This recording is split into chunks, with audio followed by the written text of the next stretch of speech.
تقیہ کب واجب ہوتا ہے؟ دیکھیں اگر کسی کو قتل کرانا ہو نا، اس پہ تقیہ حرام ہے، کسی کے قتل کرنا ہو۔ اور اسی طرح حدیث میں موجود ہے کہ خفین پر جوراب، چمڑے کی جو جوراب ہوتی ہے اس پہ مسح کرنا، اس مسئلے پہ تقیہ نہیں ہے، کیونکہ اہل سنت کے ہاں خفین پہ، جوراب پہ جو ہے چمڑے کی جو جوراب ہوتی ہے اس پہ مسح کرنا، یہ خود اس میں اختلافی مسئلہ ہے نا، وہ اس میں جب خود ان میں سے بہت سارے کہتے ہیں یہ حرام ہے، اس پہ مسح نہیں ہوتی، تو آپ کو مسح کرنے کی کیا ضرورت ہے؟ تو آپ انہی کے گروپ میں شامل۔ اسی طرح بیئر پینے میں، بیئر سمجھتا ہے نا، بیئر جی پینے جی میں، ہاں کیونکہ اہل سنت کے ہاں بیئر پینا، ان میں سے دو قول ہے نا، بعض کہتے ہیں کہ جائز ہے، بعض کہتے ہیں حرام ہے۔ تو اس مسئلے میں بھی ائمہ علیہ السلام نے فرمایا کہ تقیہ نہیں ہے بیئر پینے میں، نبیذ پینے میں، کیونکہ تقیہ کی ضرورت ہی نہیں، جب خود اہل سنت کا آدھا سے زیادہ کہتے ہیں کہ یہ حرام ہے اس کا پینا، تو آپ کو اس میں اپنا اہل سنت آپ کو اس سے ثابت نہیں ہوتا، اس کی ضرورت ہی نہیں ہے تقیہ کی۔ اس کے علاوہ سب مسائل میں تقیہ ہے، اس کے علاوہ سب مسائل، وہ تقیہ کب ہوتی ہے بھائی؟ اس وقت ہوتی ہے جب آپ کو خود، وہ ہر شخص خود جانتا ہے اپنی حالت، اس کا فارمولا یہی ہے کہ ہر شخص خود اپنی حالت، اپنی سچویشن جانتا ہے کہ بھائی میں اس سچویشن میں ہوں، مجھے خطرہ ہے، یا میری جان کو خطرہ ہے، یا میری اولاد کو خطرہ ہے، یا میری عزت آبرو کو خطرہ ہے، یا میری جو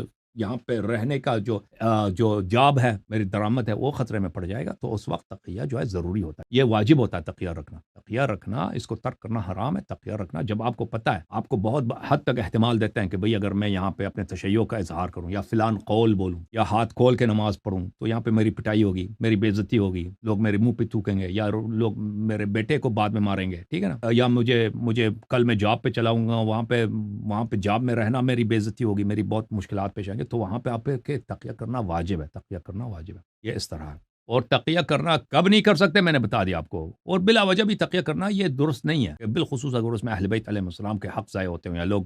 گمراہ ہو جائیں۔ اب ایسے بیٹھے بیٹھے بلا وجہ ابو بکر عمر کی تعریف شروع کر دینا، کوئی وجہ ہی نہیں ہے بھئی، صحابہ کی تعریف، اہل بیت، ابو بکر کی تعریف، عمر کی تعریف، کہ لوگ آپ کی وجہ سے کچھ شیعہ نوجوان گمراہ ہو جائیں، آپ کی وجہ سے کچھ شیعہ خواتین گمراہ ہو جائیں، لوگوں کے دل میں شک پڑنا شروع ہو جائے، تو اس طرح نہیں کرنی چاہیے، ٹھیک ہے نا۔ تو یہ ہے، یہ ہر شخص اپنی زندگی میں خود جان کے دیکھ لے کہ اس کی اپنی سچویشن کیا ہے۔